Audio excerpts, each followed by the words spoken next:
Então, bora começar. Eu quero agradecer em primeiro lugar, quero trazer para vocês que esse é um projeto de muito, muito tempo que eu venho projetando aqui junto com a equipe da Trilha. A gente vai trazer vários desses papos para vocês nos próximos meses, tá? A ideia é que a gente traga um canal educativo, algo que a gente consiga agregar e construir com vocês, além, claro, que a maioria que está aqui hoje presente são clientes, e é de um jeito para a gente poder aprofundar cada vez mais tudo que a gente vem trazendo dentro das nossas reuniões. Então, bem-vindos, desfrutem, e essa aula foi criada com carinho para todos vocês. Bom, para começar, é, nada mais, nada melhor do que a gente falar sobre o que a gente fala todas as nossas reuniões, que é sobre o dinheiro. O dinheiro e a usabilidade e rentabilidade. O dinheiro ontem, hoje e amanhã. Hoje não é sobre entender como o dinheiro funciona, mas sobre entender o que ele representa e como a tecnologia está transformando completamente essa relação. A gente vai sair do sal e vai chegar lá nas criptomoedas, do escambo à blockchain. E a ideia é que quando eu terminar aqui essa aula, vocês vão perceber que o dinheiro sempre foi uma ferramenta de comportamento antes de ser uma ferramenta financeira.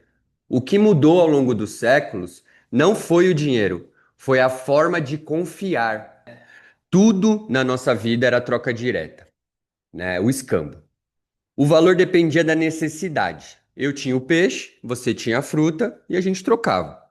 Só que isso não era eficiente. Então surgiu o primeiro símbolo universal, o sal.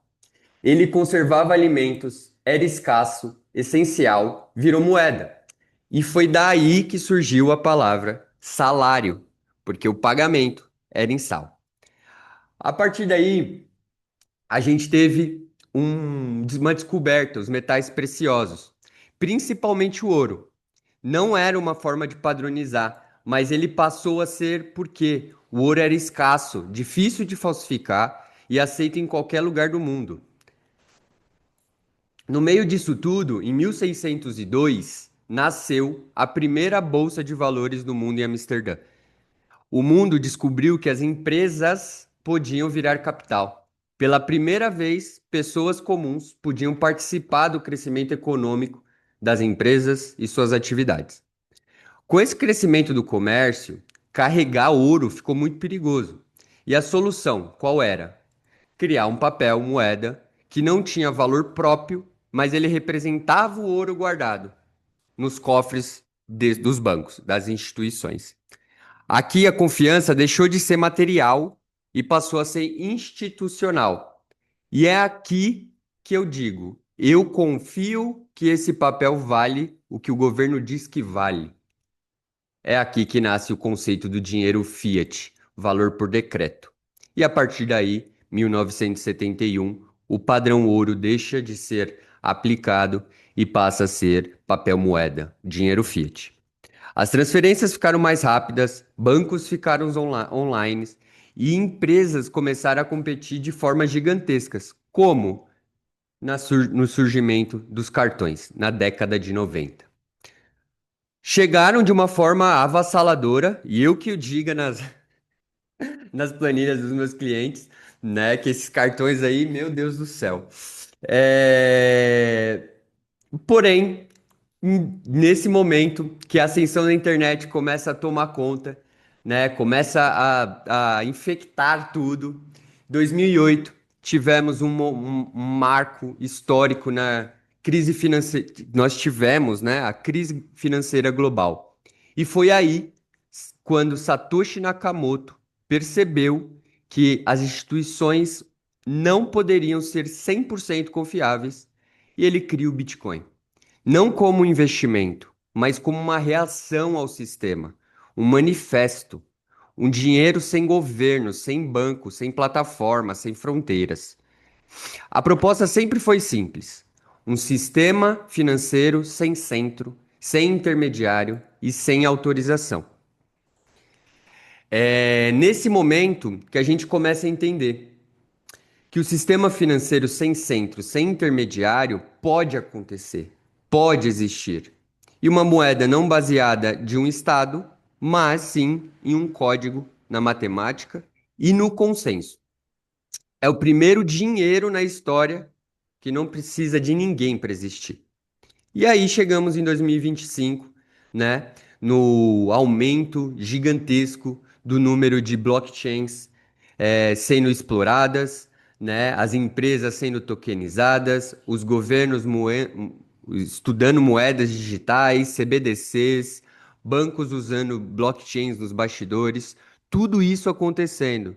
A diferença é que agora ela não está mais numa instituição, ela está na tecnologia. E o mais importante de tudo isso é que a partir de agora, do capital das empresas ao capital das pessoas. O que que eu quero dizer com isso? Que agora parou de estar concentrado nas instituições e passou a ser distribuído entre todos os indivíduos do planeta. Do Sal a Satoshi, o que sustenta tudo isso é a confiança. Então, exatamente isso que a gente vai começando a entender, raciocinar, como que nos passos da nossa civilização, tudo que a gente fala sobre dinheiro tem a ver com a confiança.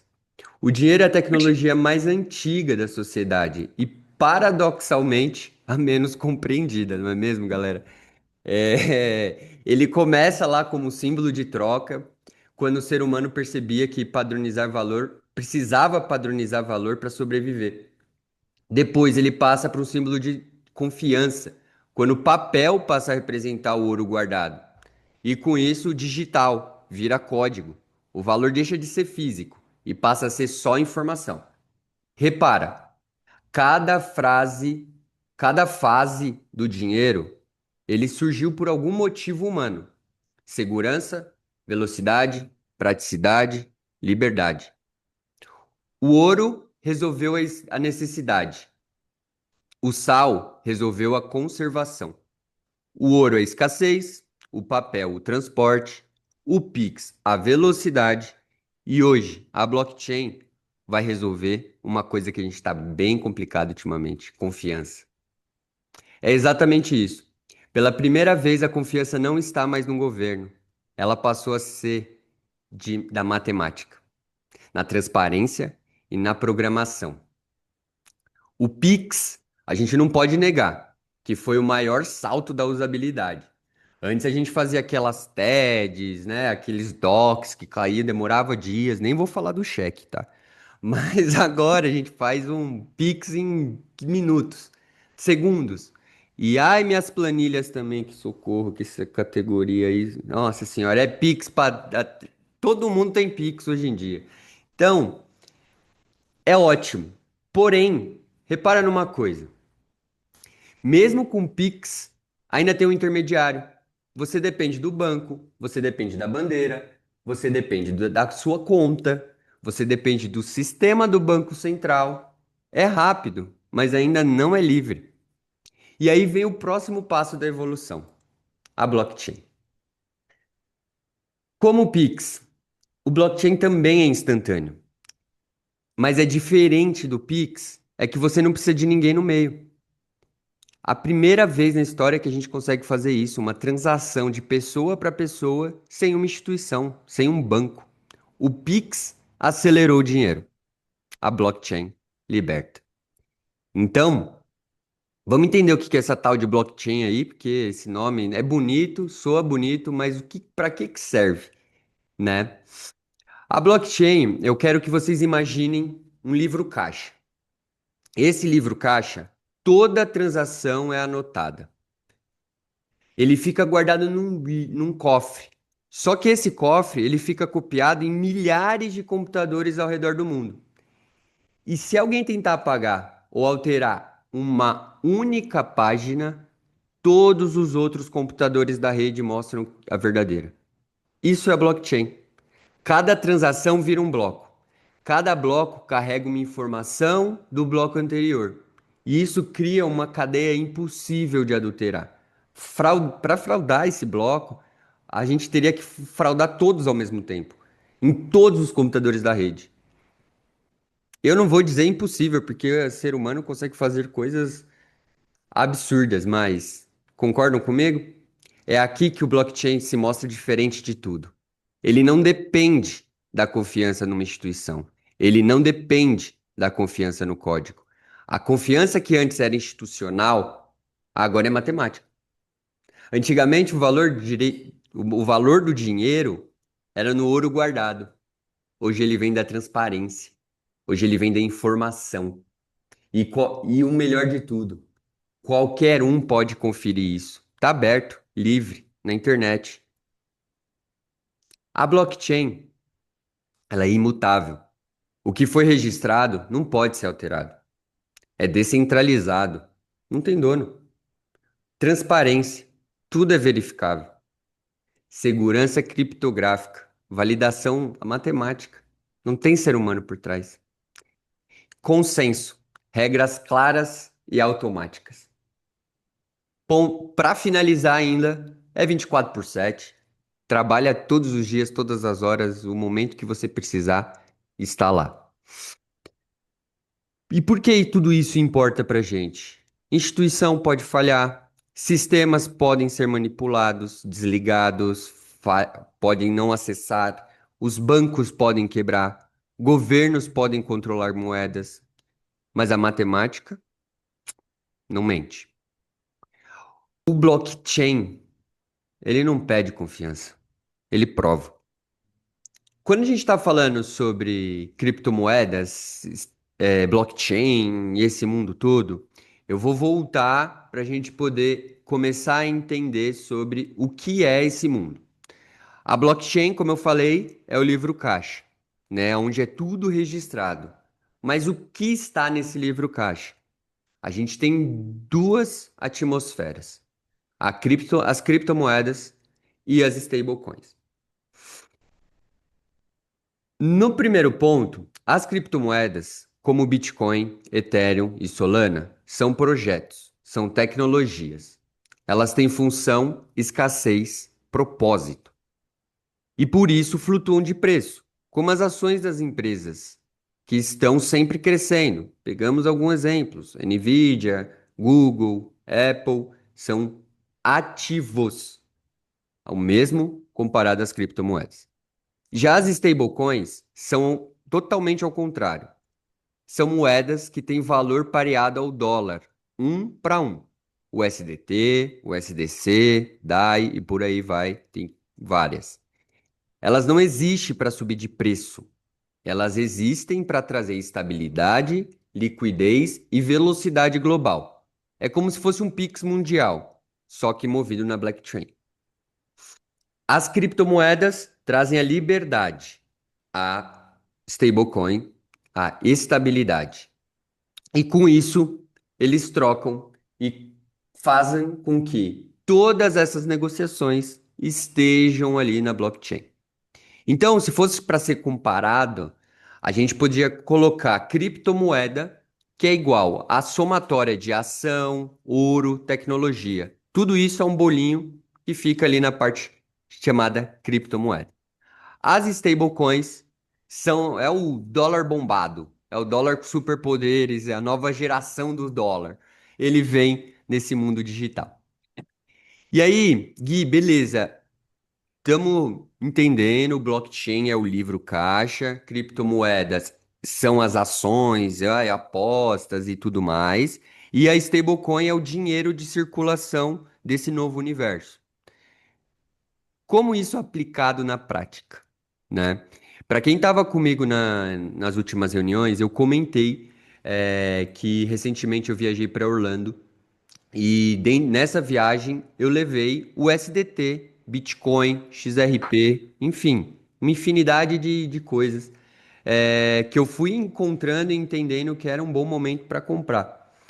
Eu viajei com esse cartão cripto junto comigo e para mim foi o mais interessante, né? Porque como eu sempre falo, é sempre skin in the game, eu sempre trago isso para mim, eu sempre faço as coisas antes de passar para os meus clientes e foi completamente plausível e tranquilo. Notificação instantânea, o saldo era atualizado na hora, as taxas eram absurdamente baixas e nenhuma burocracia. E ainda, para melhorar, todo mundo sabe que eu gosto, ganhei um cashback de quase US$ 150. Adorei um SDT, comprei Bitcoin de novo. É, Então, assim, isso não é o futuro chegando. Concorda comigo que já é um passado recente? Porque essa viagem já aconteceu. No mundo real, eu já paguei com cripto. Eu já vivi com isso. Então o mundo está ficando 100% digital. A blockchain, no caso, é a infraestrutura invisível que vai sustentar essa nova forma de dinheiro para sempre. Não é sobre cripto, é sobre comportamento, é sobre usabilidade, é sobre como as pessoas vão usar o dinheiro daqui para frente. E quem entende isso antes está anos à frente de todo mundo que vem por aí. O futuro não é tendência, já está funcionando. Bom, quando a gente vai falando sobre essas coisas, começa a dar um medo na minha cabeça. Quando eu comecei a me aventurar, eu comecei a entender, pô, Gui, mas isso é muito louco, né? É muita loucura. Se a gente parar para ver nos últimos acontecimentos, atualizações e tudo mais que aconteceu no mundo, sempre foi assim, né? Quando eu trago aqui uma notícia, isso aqui foi uma das notícias do jornal da época, né?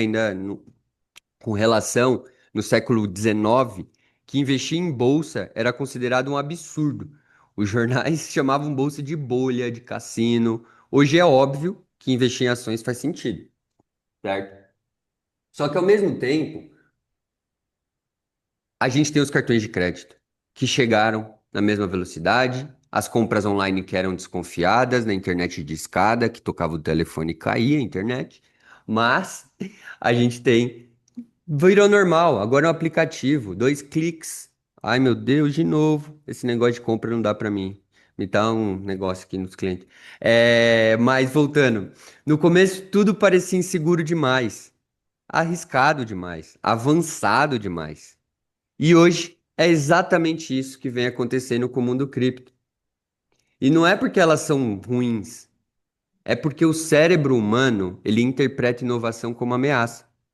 Toda tecnologia passa pelo mesmo ciclo, desculpe. Primeiro riem, depois criticam e no final todo mundo adota. O medo não é um sinal que é perigoso. O medo é um sinal do que é novo. E entender isso é o primeiro passo para sair da defensiva e entrar na consciência. Aqui na tela, vocês podem ver, uma das perguntas que eu trouxe lá no questionário era sobre se vocês já tinham ouvido falar sobre o Marco Civil, o Genius Act, que foi lá nos Estados Unidos, uma regulação que foi histórica. Isso fez com que todo mundo da criptografia mudasse, né? É como ele afirmasse, carimbasse que stablecoins são sim meios de regulação de valores. Então, isso muda completamente. Por que isso muda completamente?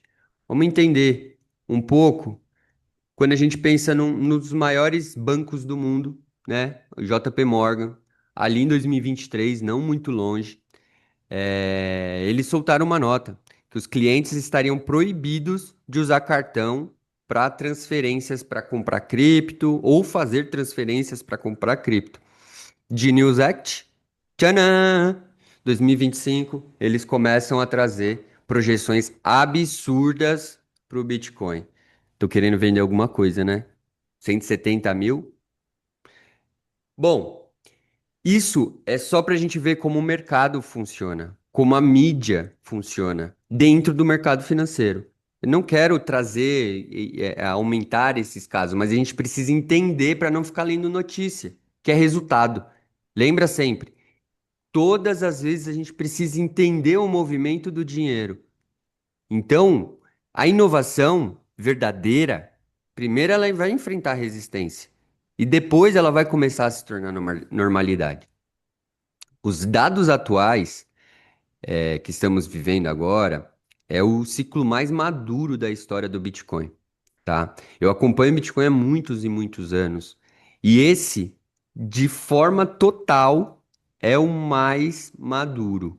Não é mais um movimento de nicho. Ah, agora há aqueles doidos ali da tecnologia que estão mexendo com o Bitcoin.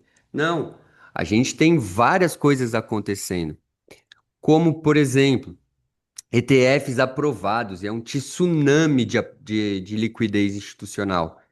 O mundo inteiro entrando para dentro disso. Adoção muito forte do mundo. E quando isso acontece, isso muda tudo. Quando os ETFs entram no jogo, muda totalmente. Por quê? Quando eles aprovam isso para dentro do seu portfólio, deixa de ser tendência e vira infraestrutura.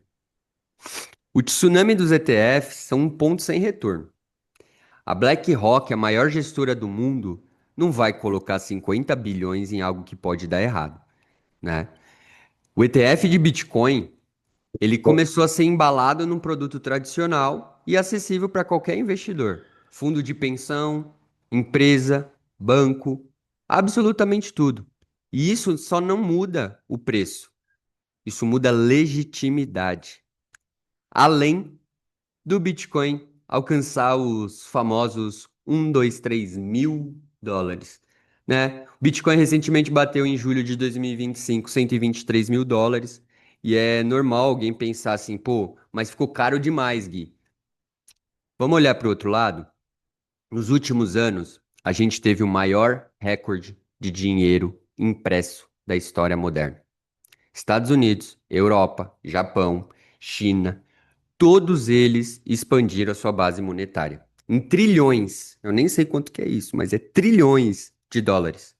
Injeções, salva-bancos, estímulos. Isso cria uma lógica muito simples. Quanto mais dinheiro é impresso, menos valor cada unidade tem. O Bitcoin, por si só, não é falar que subiu demais, mas a pergunta que a gente tem que fazer é: quanto vale o dinheiro que eu uso todo dia? O Bitcoin está subindo num cenário em que o dinheiro está sendo diluído completamente. Se a gente pegar e olhar esse gráfico aqui que está na tela de vocês,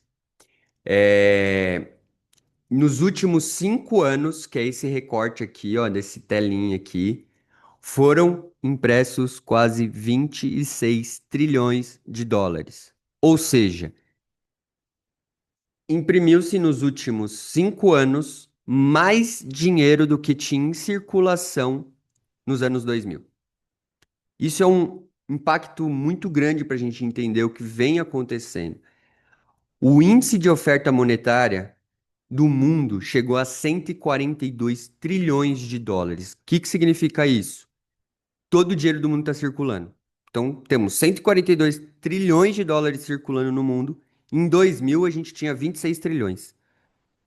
É esse comparativo que eu quero que vocês entendam, tá? E não é só nos Estados Unidos, que aqui embaixo a gente vê esse aumento significativo só dos Estados Unidos aqui na M2 Supply. Então, eles imprimiram os seus 20 trilhões mais, o que antes, até 2000, era completamente o mundo inteiro, tá? Para aprofundar só mais um ponto aqui sobre a M2, M2 é o índice que controla essa oferta monetária do mundo, tá, gente?